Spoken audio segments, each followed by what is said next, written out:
Welcome to Think Free with Stephen and Daniel. Two brothers breaking down ideas and ways of thinking about this thing we call life. Unlock your mind to explore more than you ever thought possible. Think Free. All right, on today's episode, I am going to let my favorite brother Daniel take the lead. He's got some interesting content to talk about. So, Daniel, whenever you're ready, jump in. Fantastic. Well, thank you. This is not what I'll be doing all of the time, but I am glad to take the reins here. It's definitely a subject and a topic that I'm pretty interested in. So after we got done talking with our last podcast, we kind of threw around talking a little bit about the pyramids. That's right. And some of the ancient civilizations a little bit, and purposefully stopped our conversations about it so that we could have a podcast and allow other people to join and be able to communicate about it. So I have spent over the last week diving deep into it, kind of broken up into about 3 different sections. Please feel free to ask any questions, because I know you haven't done any research on this, and I'm kind of exposing you to some of this information that I've kind of been dabbling with over the last handful of years, and then have done a lot of research recently to try to get some good information and content for this episode. So it's not a monologue. Please talk back. Feel if you have anything that you want to add or ask questions. If I haven't gone over something clear enough, let me know. Will do.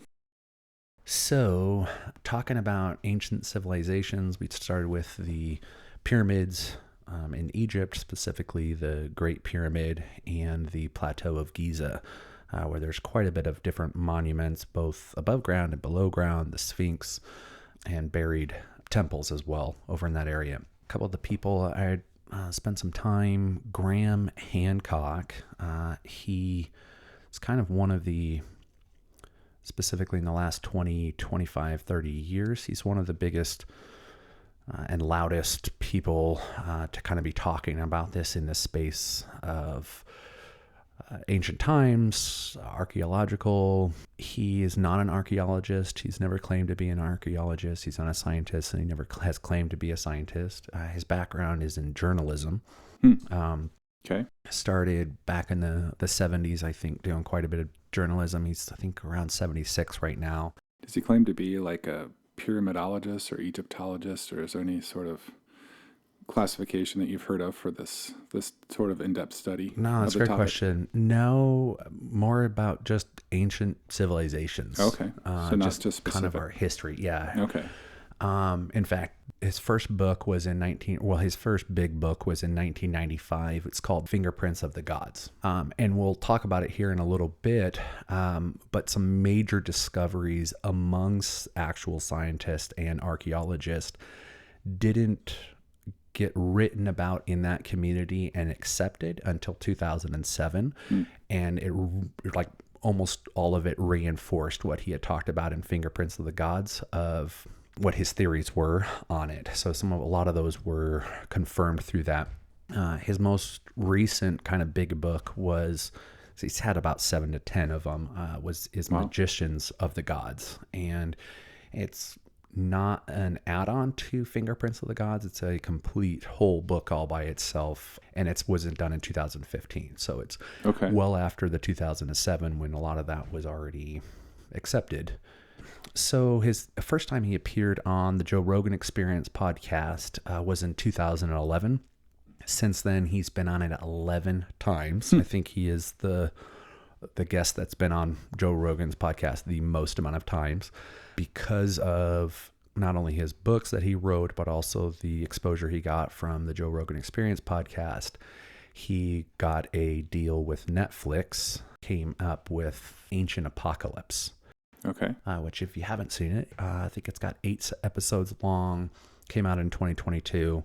And that is where he shows too, where he goes all over the earth to ancient megaliths, Stonehenge and things like that, and the Easter Island, things like that. It's a great documentary, or is it? Yeah, it's a documentary. Okay. Kind of. Yep, absolutely. Even Joe Rogan's even on it. He interviews him and talks to him about it on there. I found it a lot of fun. It was kind of great. It's a little production-y and kind of a little bit more of trying to make it it's not all just scientific or all just kind of really facts based. There's a lot of kind of get you kind of excited about it and whatnot. So there's some of it you kind of have to take with a grain of salt. You kind of want to give him a lot of credits here before we start in on this, because he's one of the big sources that I used for this information. Done a lot of work, it sounds like. Yeah. So you can find out any of his stuff you want to find out about him is just grandhancock.com. And then, so I have listened to 6 of the 11 podcasts that he's been on Joe Rogan. I've finished 6 of them. They're 3 hours long. So I've done that over the last week and a half. It's been taking quite a bit of time. And I've also read a handful of chapters of Magicians of the God, which was published in 2015. I haven't finished that one yet, though. Just trying to do some research on using him, his books, the times that he's been on the podcast. And then I cross-referenced almost every single point I'm about ready to go over, either that Joe Rogan mentioned or Graham Hancock mentioned. I cross-referenced those online to just kind of find out if there was other sources that could kind of communicate. Doesn't obviously mean it's correct, but just it's corroboration. Something there. Okay.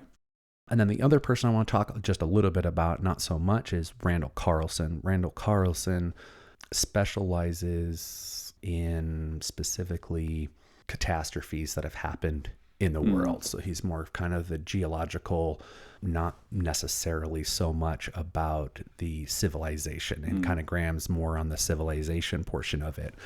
But a lot of their work has crossed paths, and they tie together quite a bit.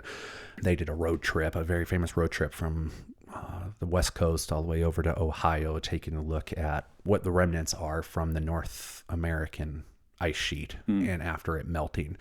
And so they've got tons of literature, documents, photos, drone videos of some just crazy things. He's a master Freemason in Georgia. He's been in the Masonic craft since 1978. This is Randall Carlson. Okay. He co-hosts the podcast Kosagraphia, I think. Kosamographia.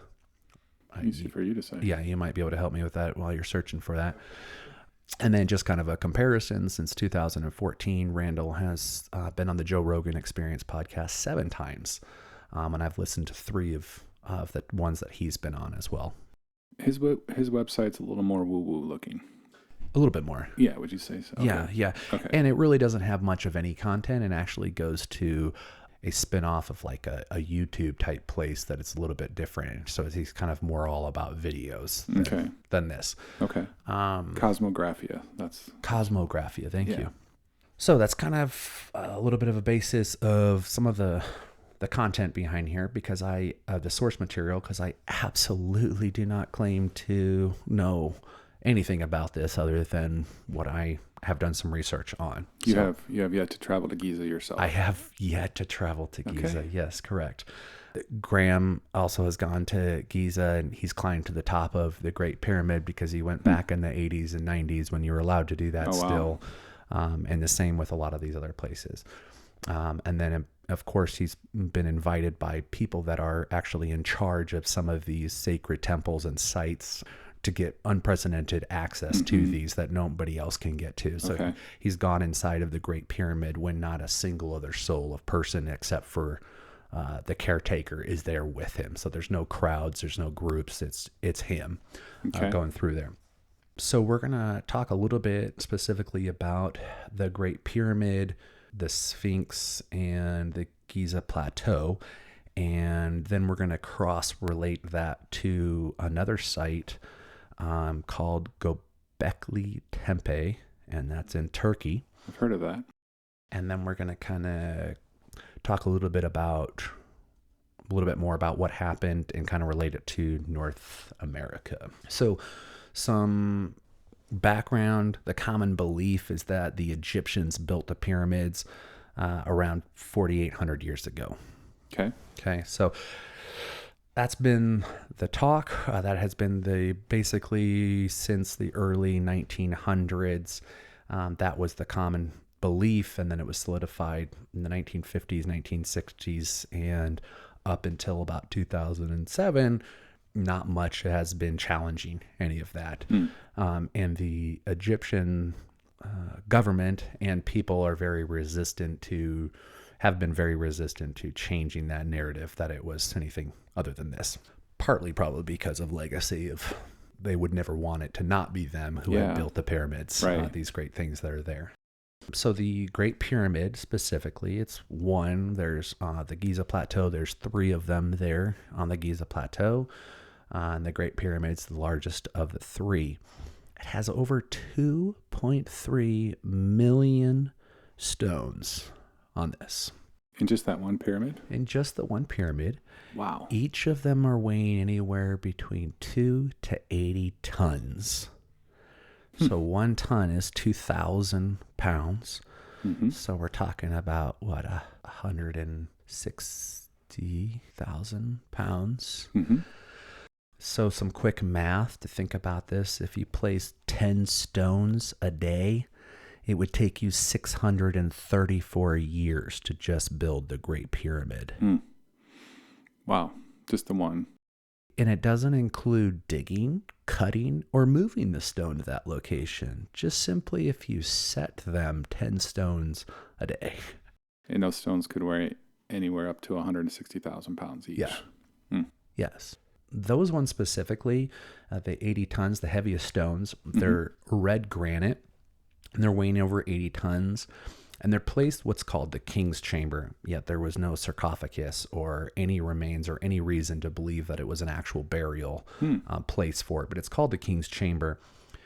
They are not simply just the floor. They are the roof over 30 feet high in this chamber. There's layers of them with gaps in between them. So this is not simply a pyramid triangle with just whole thing filled up. There is specific chasms in there that would be very challenging. The other thing about these red granite stones is they were cut from a quarry over 500 miles away to the south, not along the Nile River. So they are 500 miles and through, I think it was at least one, but I think 2 mountain ranges. So no roads. Wow. Had to move these stones. So there's talk about people doing theories and experiments of how you could put big heavy stones on maybe some wood and you can twist them and maybe inch them inch by inch as each time you twist them in 180 degrees. There's experiments that are done that on wet sand, it's a lot easier. You can push these, but we're talking about 500 miles through mountain ranges to get these to them. Yeah, and this is kind of assuming that each stone was cut and transported separately as opposed to the pyramid was built somewhere else and somehow moved, which I know seems even more outrageous. Right. Yes. But we're operating from the assumption that they were Correct. cut, transported, and then assembled where they currently stand. Yes. And there are many of the stones, too, that are cut from nearby. Okay. So, not all of them are from not that all far. of them. It's just the red granite ones are cut from there. Then there's obelisks. So on the Giza Plateau, there's obelisks. So like very long, tall stones, almost kind of like the Washington Monumental. Monument was what I was thinking. Yep. Yeah. Mm-hmm.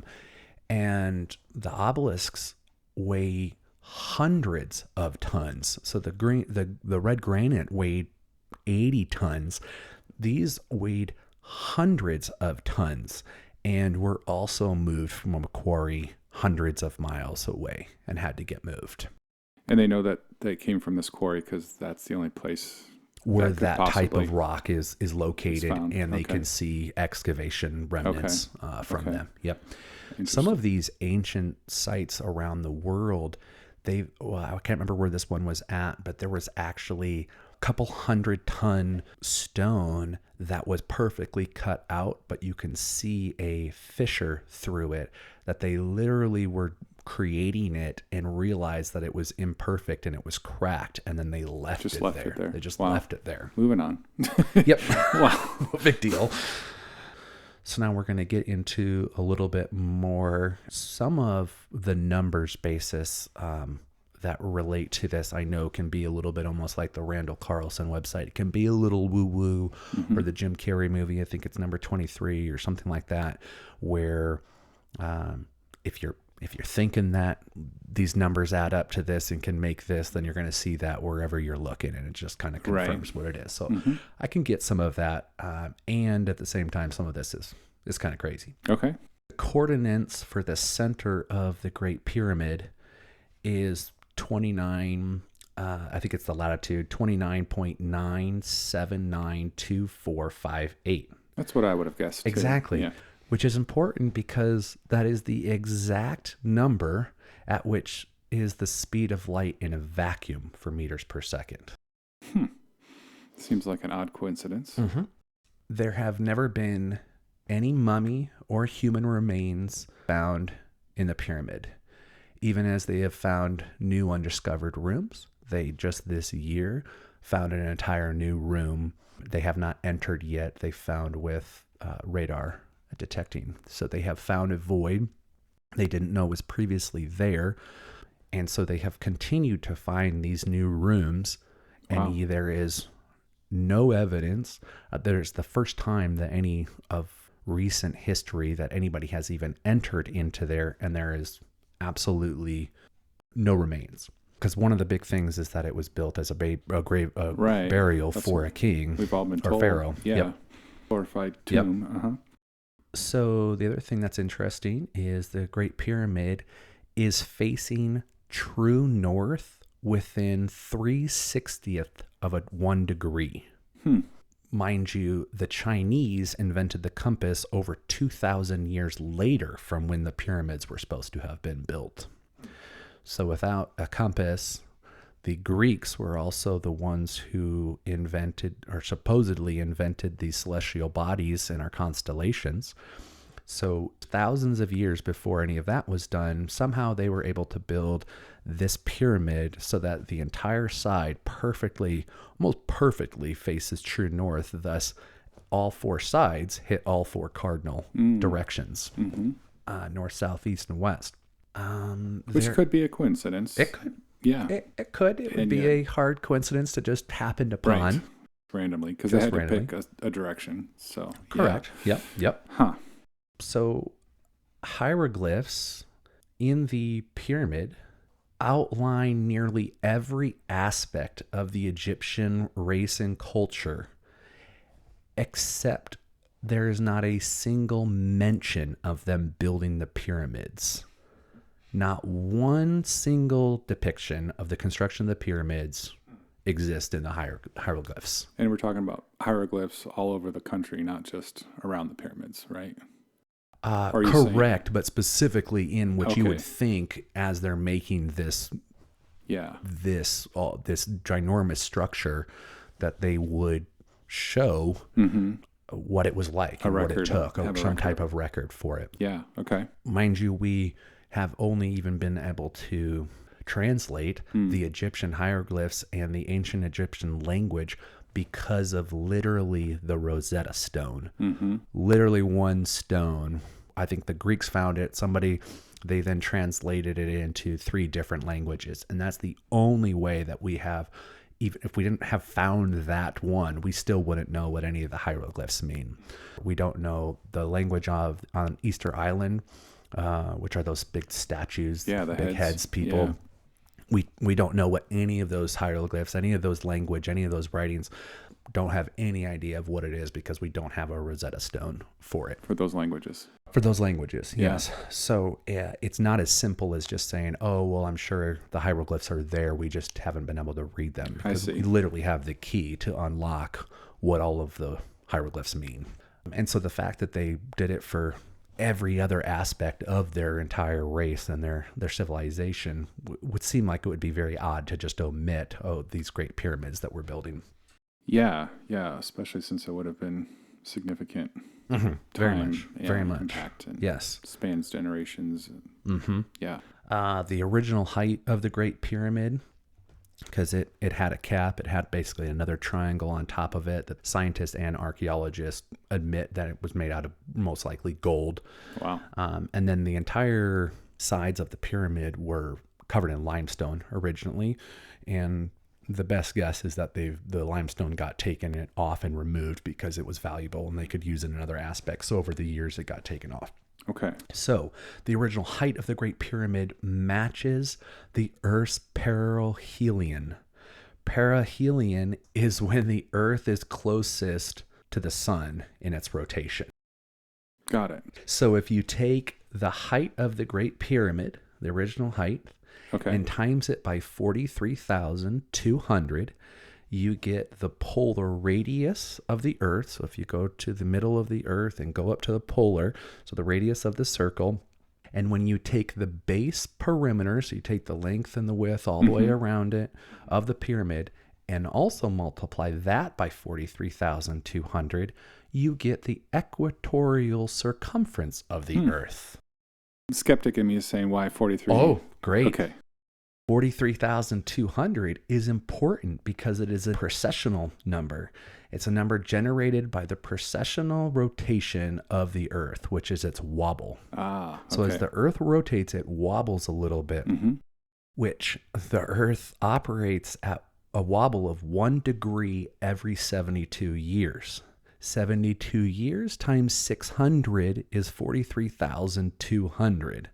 So how somebody back in that day or longer could know any of this is very interesting.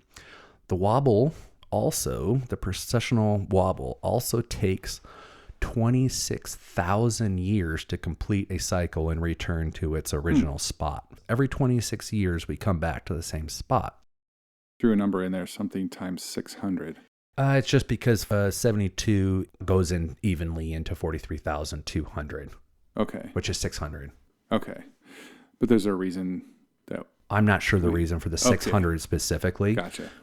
But the 72 times 600 is 43,200. And then if you times that number times the height and the perimeter, you get our exact dimensions of our planet. The planet, yeah. Yeah. Right. If an ancient civilization was specifically wanting to build something to the gods or to appreciate the world we live on, it is specifically that. So it is to scale to our I see what Earth. you're saying. Okay, the scale is what we're getting to here. Yes, sorry. Okay. Yes, the scale. And so we're saying tip of the pyramid to the ground is the same as the north to south pole measurement? When you times it by 43,200. Okay, yeah.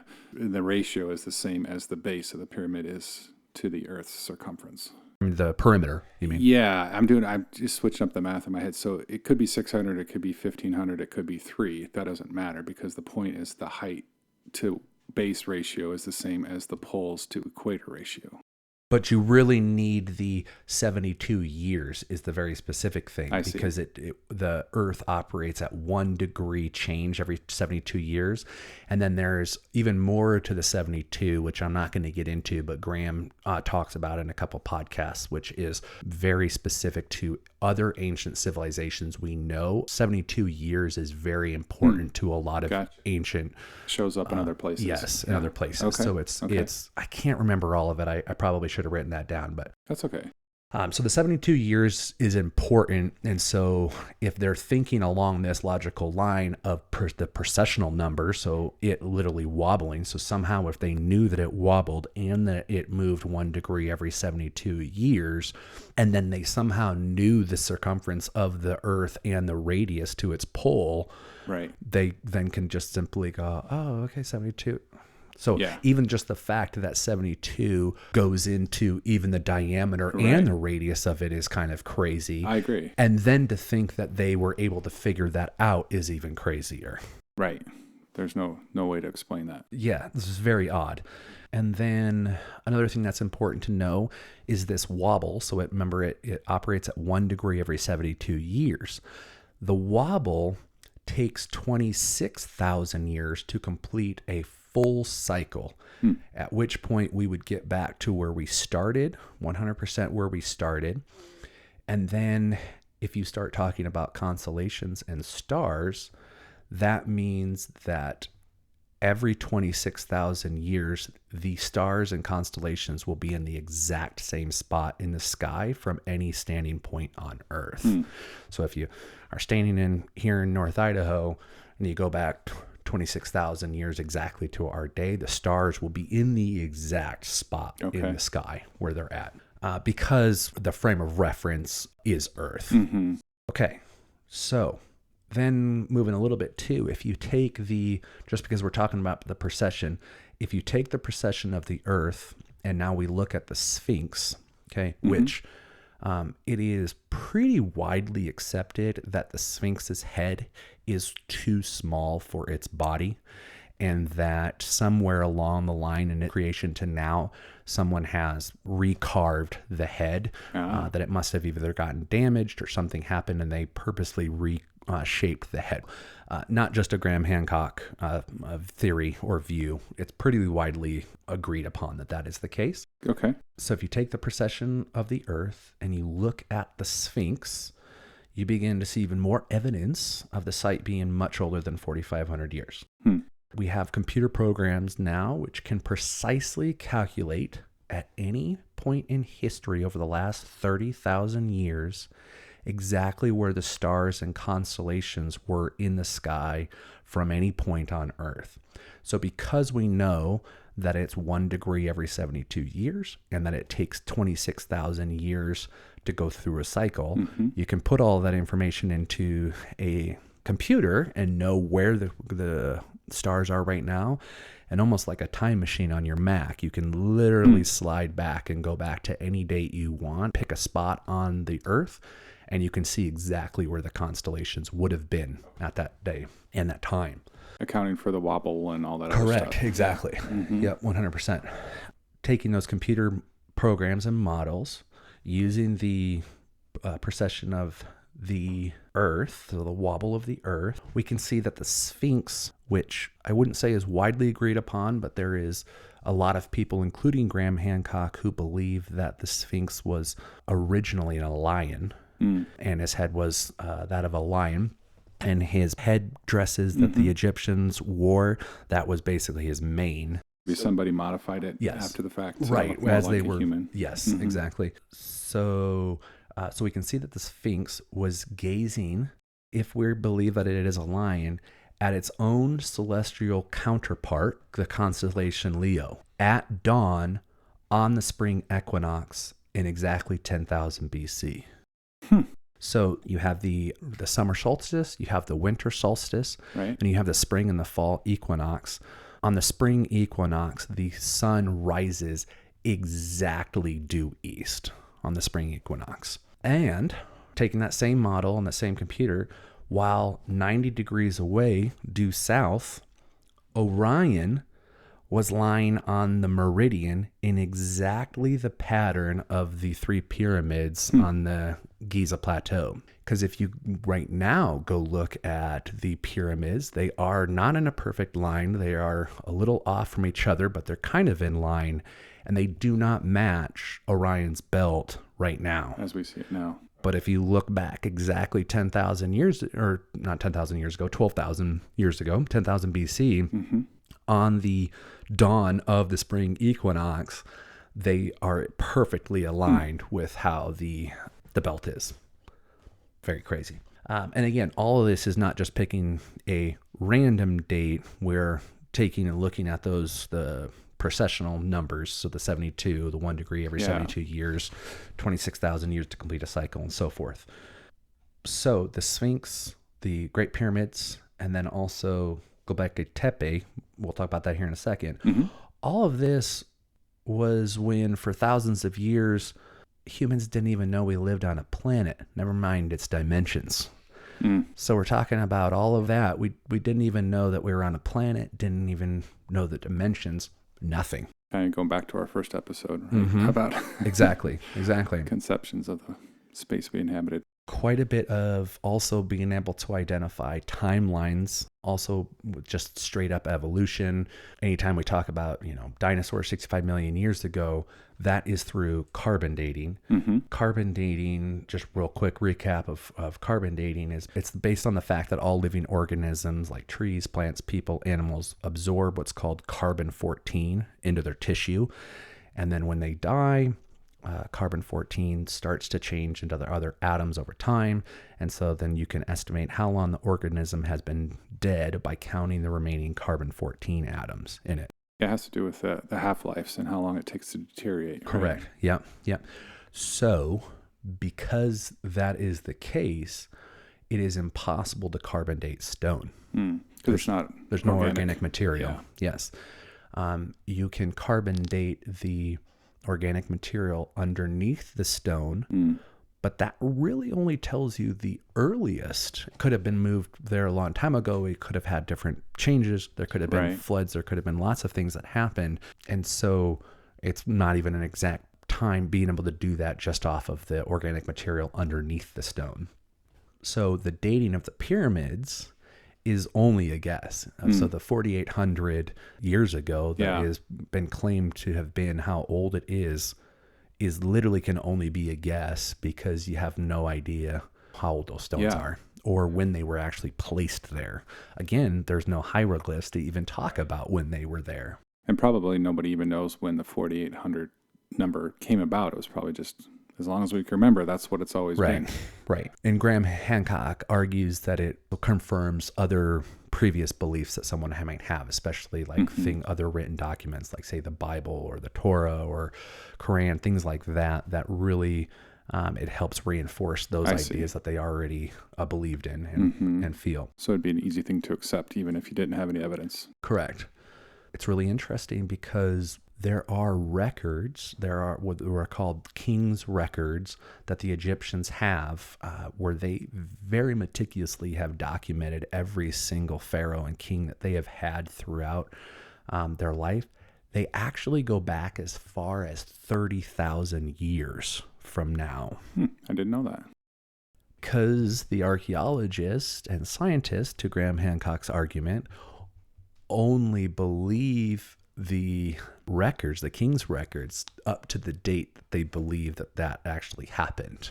So again, the pyramids are only 4,800. It was supposed to be for this pharaoh. So that's the only one. Literally on those same records, it almost like in the Bible where it says David, the son of this, the son of this, the son. They literally have king's records showing who they were and how long they reigned, going back as far as 30,000 years ago. Okay, so this is another interesting thing. So after we built the Great Pyramid, the next thing that we as humans built after the Great Pyramid, the next thing that we built that was taller than the Great Pyramid was the Eiffel Tower in the late 1800s. So we went from building the Great Pyramid and then didn't build anything higher than that until 1800 when we built the Eiffel Tower. The first next stable structure that we built as a civilization that was taller than the pyramids, which is kind of an interesting thought to think about. As the Bible reads, we're a young civilization, young Earth. That's quite a long time to go from building something very tall to then waiting all the way until then. So even when these guys travel all over the world and they look at all these other megaliths and monoliths, none of them compare to the size or height of the Great Pyramid. The height, Okay. Yeah, the Great Pyramid is ginormous in this space, of the megaliths. Another thing that's interesting is 4,800 years ago, the Egyptians only had copper as a metal. Copper is very soft, and could not be used to cut granite. So even if we're talking about any other type of stone, it could not be used to cut granite. The other interesting thing is what I like about Graham is he often has quite a bit of his views and the way he approaches things. He doesn't know. He doesn't know how it was built. He doesn't know if this is what it was. He's more looking at the common and past thoughts of, oh no, it's 4,800. This is it. And going, well, hold on a second. some things don't match up. What if we kind of just, instead of just being firm and saying, no, this is the only way, this is the only way it's been, this is the only way it's been taught, what if we examined it from some different ways and took a look at it? And so it's interesting because there's not even an archaeologist or a scientist who can even tell or say how the Great Pyramid was built. So there's not even a consensus, let alone a main point of, oh, this is how they went and did it. Even to them, it's still a mystery. There's no conventional wisdom surrounding the construction process. To move a block of stone that weighs tens of tons up a hill with the slope greater than 10% is all but impossible. So then you have to start thinking, how long would this 10% ramp have to be able to get up to the height? Place some of the higher stones. Exactly. Yeah. With a lot of the conventional thought that it was slaves, that they had ropes, that they were pushing up there. And this ramp couldn't have been made of sand or it would have collapsed. Right? Or wood. Mm-hmm. So the ramp alone would be as massive as the pyramids themselves and would still be there today. Yeah, because it wouldn't be a temporary thing. No, you're not putting up scaffolding with an 80-ton rock that you're trying to move up it. So that's kind of interesting too, to think that there's not even any artifacts, there's nothing left around the Giza Plateau that would show how you went and go about doing that.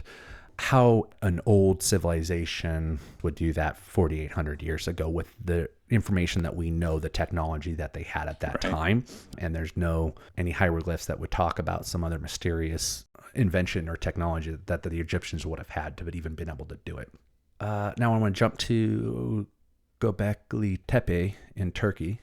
Is believed to be and again, this is very well-known and widespread and believed by archaeologists and scientists to be the oldest temple in the world. It's believed to be 11,000 to 12,000 years old, so it predates Stonehenge by 6,000 years. What it is basically these large T-shaped megaliths crafted and arranged by prehistoric people who had not yet developed metal tools or even pottery.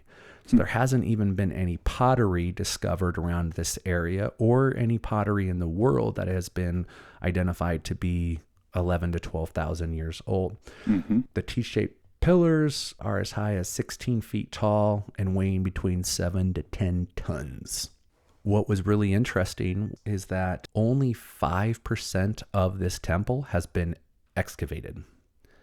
Wow. It is believed that archaeologists could dig here for another 50 years and barely scratch the surface of what Göbekli Tepe has. So just for those of us who haven't seen pictures, it's kind of the inverse of the pyramid, right? It's not protruding above the ground. They've had to dig it out. Correct. Yeah, I was going to say that. Yeah, it was purposely and intentionally buried with all types of different rubble. So stuff, big boulders, rocks, grains, sand, all backfilled on top of this and made this big mound. Göbekli Tepe in one of the languages over there in Turkey, Siberia, actually means like some hill or mound or something like that. It is literally that. Okay. It was first discovered but dismissed by the University of Chicago in the late 1960s. And then in 1995, Klaus Schmidt uncovered the first megalith because it was, I think, an excavator or a bulldozer accidentally hit one of them as it was moving some of the dirt. Wow. And then they stopped and they called in Klaus Schmidt. He uncovered the first megalith. Schmidt's team, however, found none of the telltale signs of a settlement. No cooking hearths, houses, or trash pits, and none of the clay figurines that litter nearby sites about the same age. The archaeologists did find evidence of tool use, including stone hammers and blades. Mm-hmm. And because those artifacts closely resemble others from nearby sites previously carbon dated to about 9,000 BC, Schmidt and co-workers estimate that Göbekli Tepe's stone structures are the same age. Limited carbon dating undertaken by Schmidt at the same time at the site confirms this assessment. Yeah, here it is. Yeah, it It is very unique in that it was deliberately buried somewhere between 1,000 to 1,200 years after it was built. So it was built, and then about 1,000 to 1,200 years later, it was completely deliberately buried. And we have no idea why. Correct. Right? Correct. Or by who. Some of the megalith stones are blank. Some of them are elaborately carved with animals like foxes, lions, scorpions, and vultures. The carvings are not simply carved into a stone. It was not taking another stone and hammering it out to cut deep into it with the surrounding stone still there. They're actually 3D carvings, meaning the rock around the animal shapes have been removed.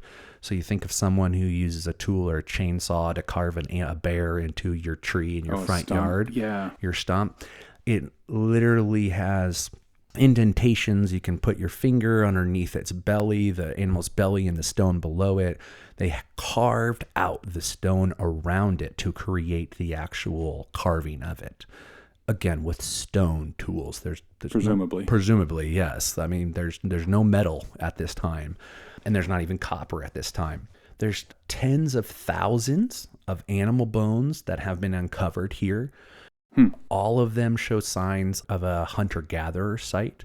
So there was, because all the animals' bones found are believed to have been wild. So there's no farming, agriculture type evidence that these people were. It was all a hunter-gatherer site. Most of the animals that were carved in there were apex. They're like predators. Apex predators. They weren't doing like deer and sheep into these. Do you know if they're native to that region as far as we know, the animals that they carved? I'm unsure on that. I'm unsure. Yeah. The abundant remnants of the wild game indicate that the people who lived there had not yet domesticated animals or farmed yet. You know what I was just saying. Research at other sites in the region has shown that within 1,000 years of Göbekli Tepe's construction, settlers had corralled sheep, cattle, and pigs. So they were notating that they were kind of on the precipice or a cusp of a change of civilization from a hunter-gatherer into the farming and agriculture. And at a prehistoric village just 20 miles away, geneticists found evidence of the world's oldest domesticated strands of wheat. Radiocarbon dating indicates agriculture developed there around 10,500 years ago, or just 5 centuries after Göbekli Tepe's construction.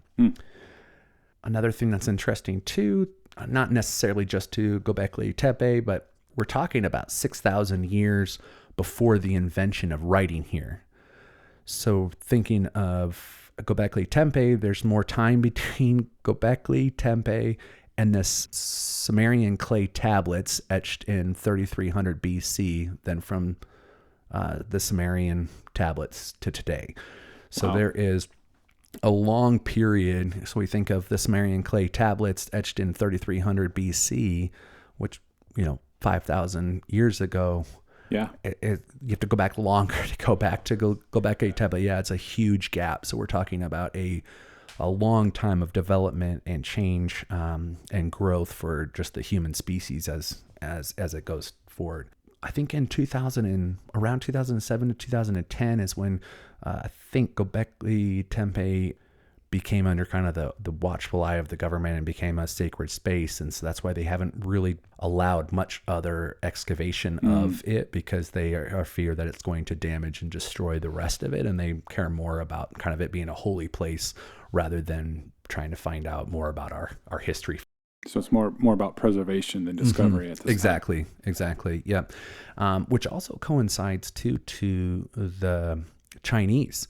China has thousands of pyramids. Thousands. Really? Thousands of them.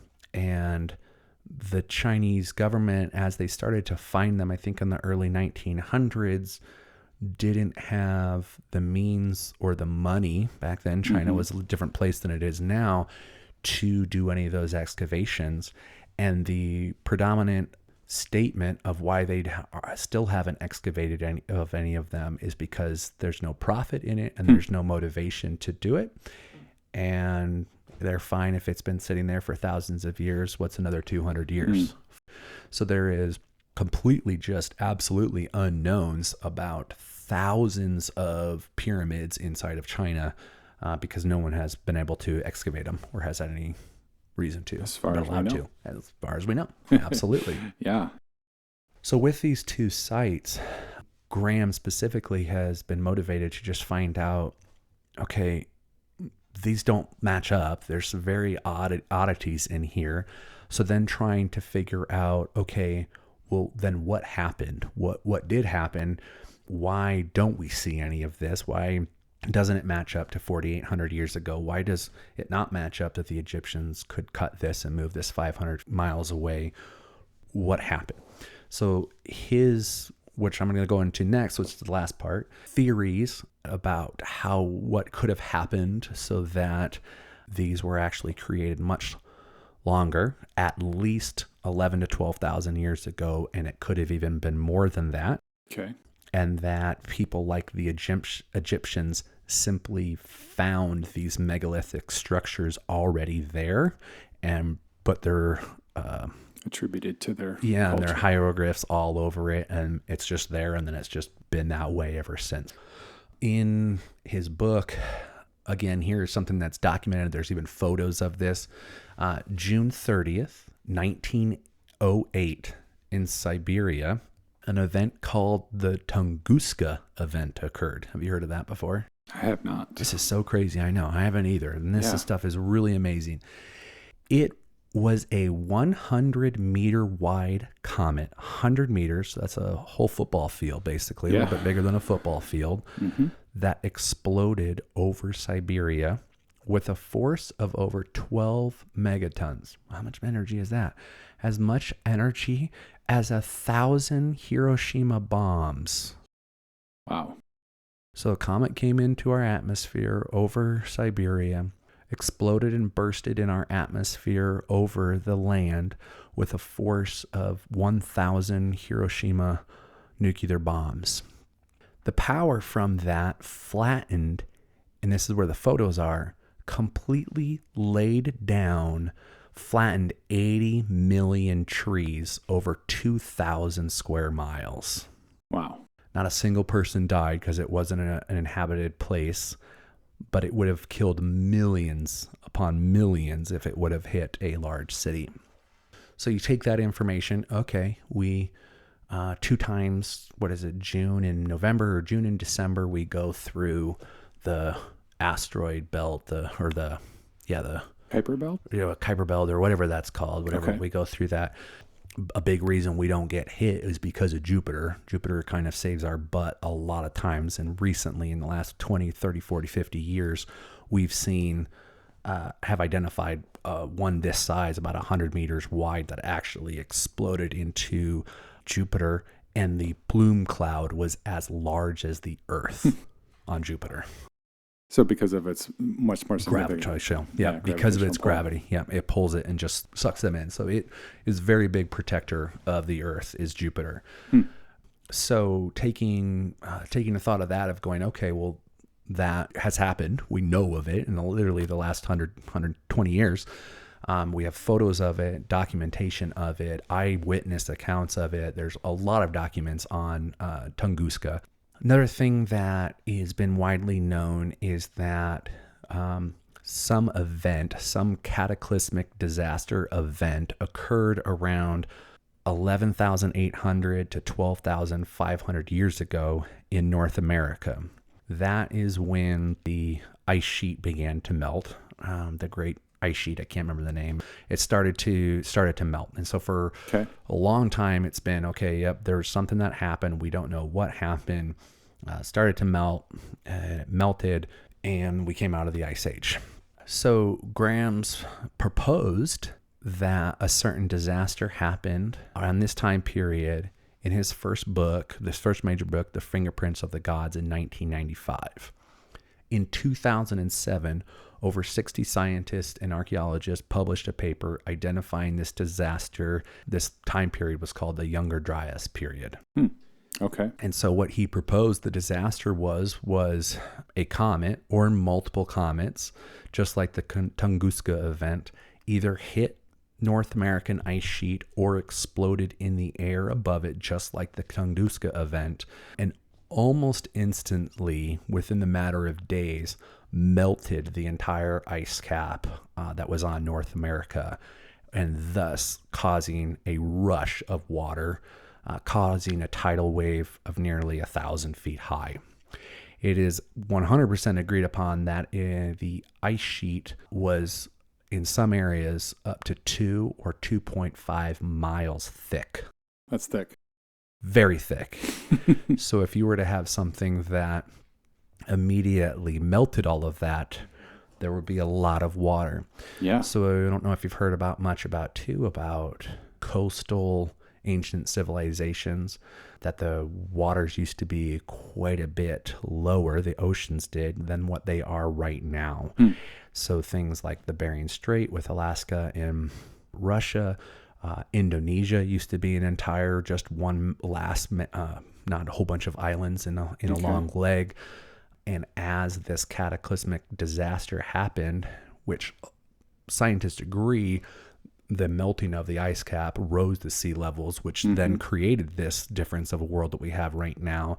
But what Graham Hancock and Randall Carlson have proposed back in 1995 was that it was a comet or a series of comets, and it happened over the period of a couple of days. Multiple strikes, or or a big one that broke up kind of as it was coming in, and then they exploded again as they were there. Jupiter was not doing his job that day. It was not. Where Randall comes in, because I kind of talked about him in the beginning, is this is kind of what his entire focus of his professional career over the last 30, 40 years has been focused on, is specifically that cataclysmic disaster that happened in 11,800 years ago to 12,500 years ago. And so then as Graham starts to realize, oh, hey, this could wipe out an entire civilization, this could change the entire earth, they started working together. Randall shows a ton of evidence, which I'm not going to get into here, which is a whole nother story, of showing evidence of how almost instant melting of the North American ice sheet has left lasting scars and signs in the geological landscape, and specifically of the Pacific Northwest, coincidentally enough, where we live. So another interesting thing is there are places all over North America, like the site in Murray Springs, Arizona. When people do digging and they're looking for carbon dating, you can go through and see they show a layer of carbon-rich sediment. I think it's about 3 millimeters, shows signs that something blew up over Canada 12,900 years ago, literally burning everything that wasn't on ice sheet. So there is basically, you have your mud, your dirt, and there's a line of black carbon that you would get from just a massive fire just destroying everything.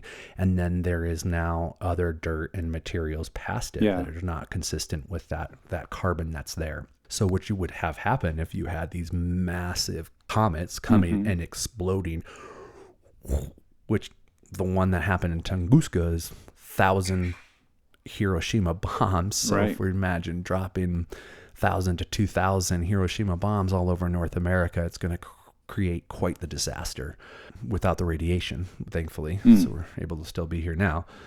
So the heat from the event would have set off wildfires across the continent. So the whole continent wasn't under. Correct. No, I think it came down to Minnesota or something like that. Mostly Canada. Yeah, the Great Lakes were formed by the ice sheet melting. The water underneath us, the aquifer was formed because of the ice sheet melting. So like right even where we're at right now wasn't covered in ice during this period, but the waters rushed down. It's all impacted by that.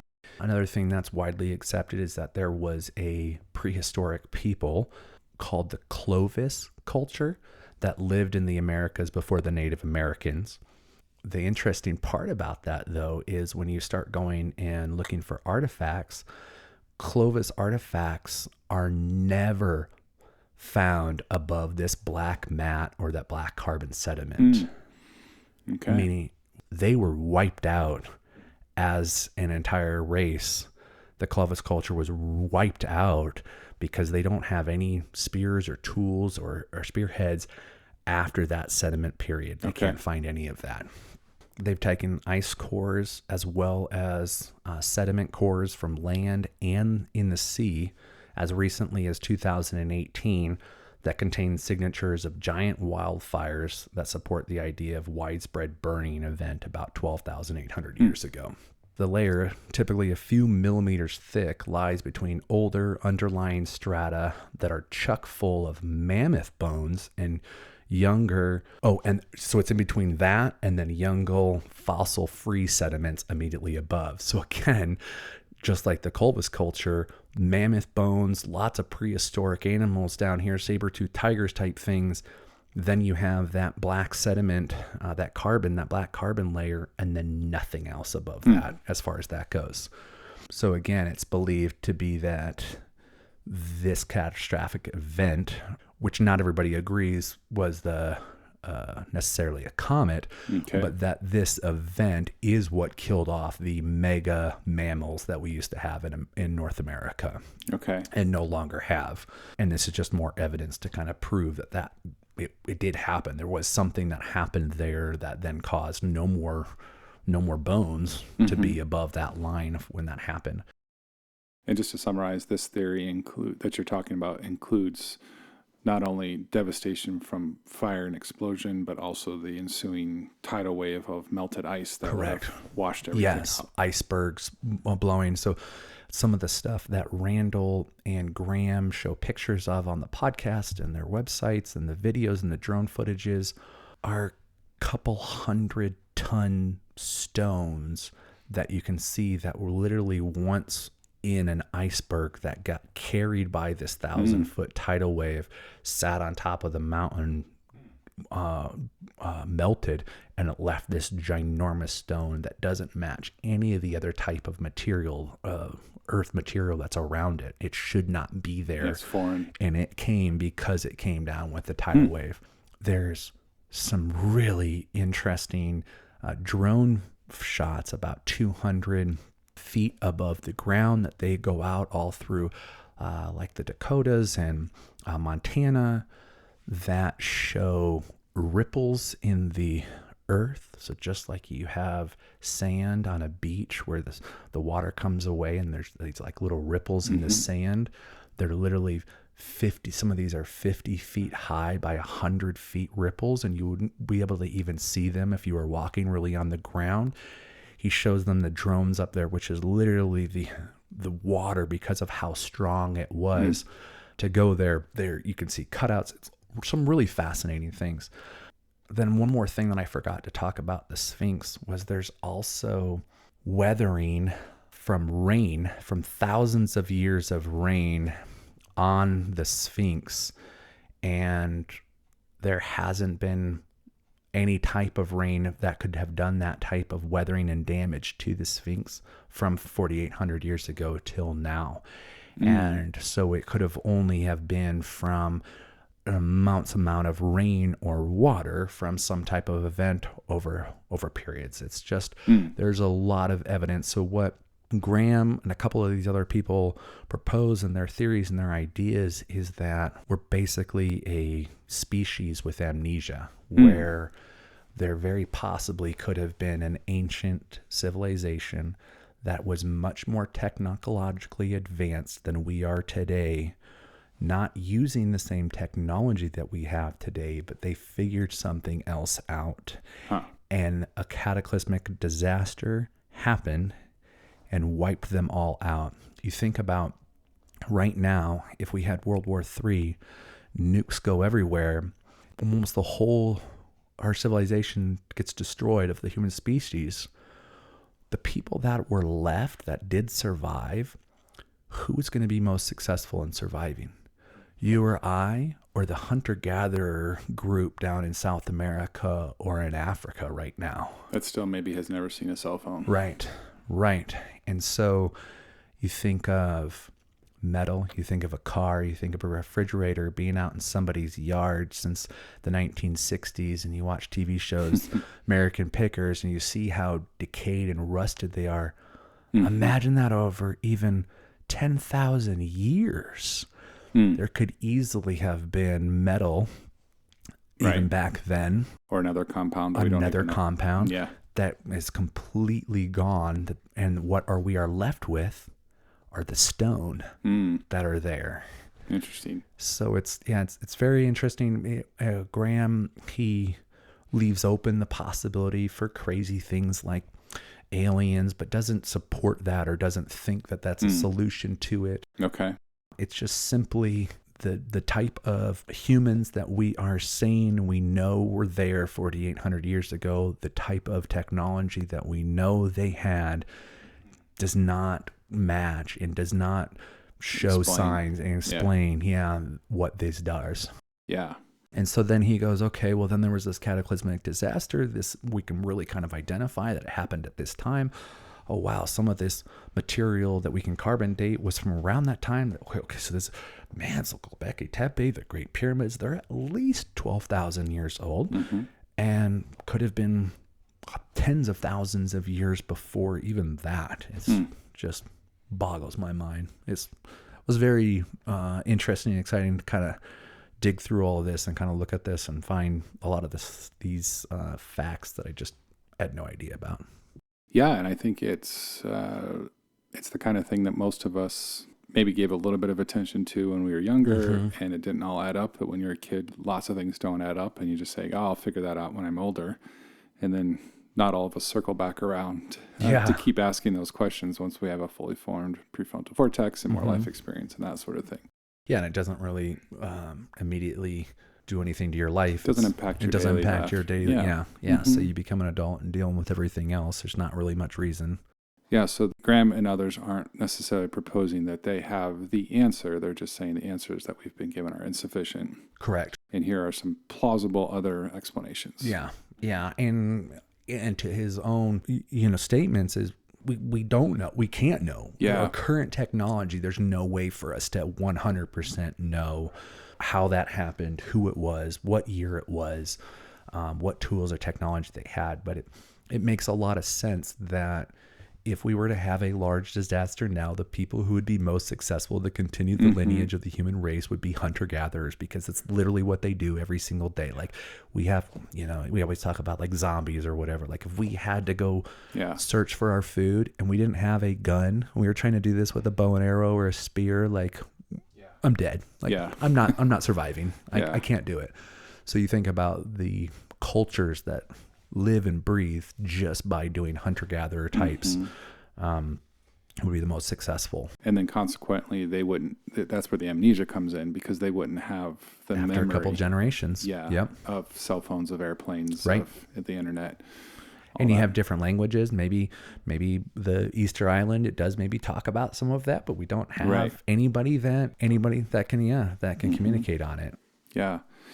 Wow, that's fascinating, because I'm thinking about how what you're talking about is what we all do in other aspects too, is we take our own context, our own experience, our own, what we know to be true about the world around us, and we project that into other situations we're not familiar with. And so what I see you talking about here is what we do is we say, okay, well, we know that, and I use the know very loosely, we know that 5,000, 6,000, whatever date we want to say, years ago, humans only had these types of tools because our context today has only been able to discover those types of tools that were buried. So we conclude they must have had those. So therefore they had to use, like we said, logs and ropes and ramps and pulleys maybe to try to figure this. And that doesn't compute. However, unless we're going to be creative and have an imagination like some of these folks, then we're just have to say, well, somehow they did it. I don't know, because all I can say is what I know about my existence in my world right now.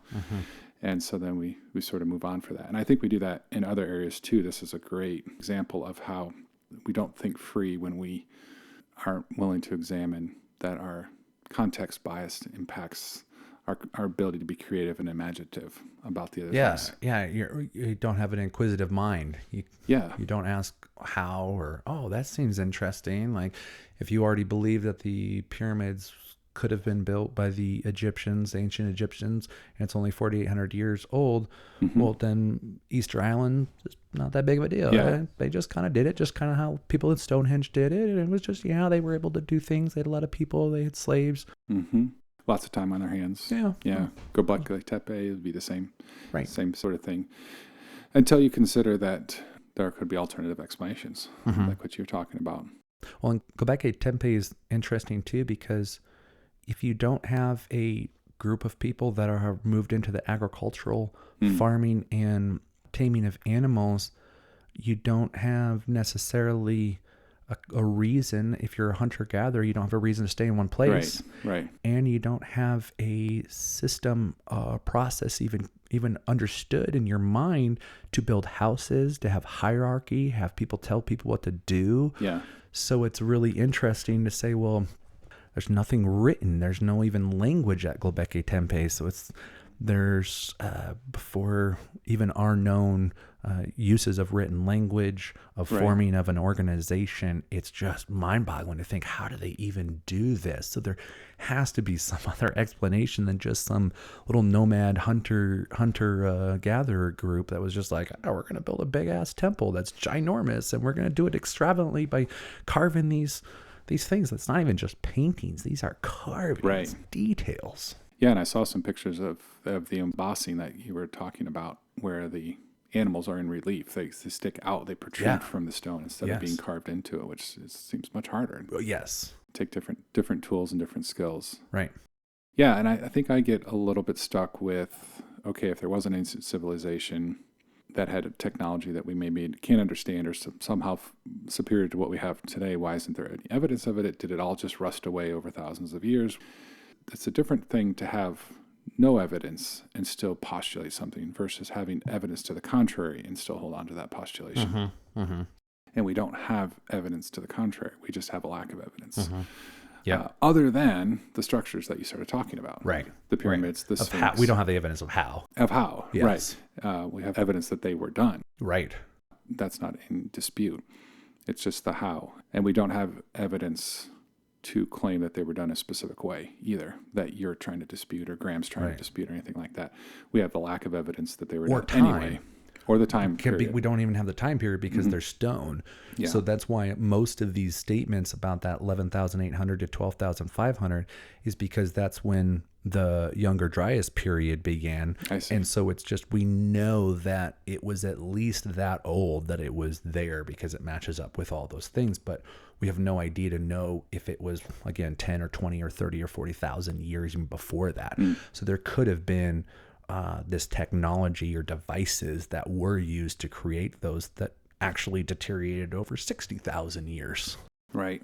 And that's what I love about his thought process is he's not saying it happened exactly on this date and this is exactly how it was. Yeah. I mean, it's like they postulate like, well, could it have been magnetism? Could it have been like really crazy things, that we just have no idea? Could the Egyptians have superheated copper to a point that it got so hard that they could have then used it to chisel out, like that we don't even have a possibility of doing now, but could they have done that? Like, it's just a don't know, but the theory on how these structures were built, just as we find our technology gets better of us being able to carbon date and doing radars and things like that, we're just kind of, no, that previous thought, it's kind of like anything else. Like, no, the Earth's not flat. It's round. Oh, the sun doesn't revolve around us. We revolve around it. Well, we have better technologies and better ways to be able to identify that. So it might be even too, 1,000 years from now, we figure out how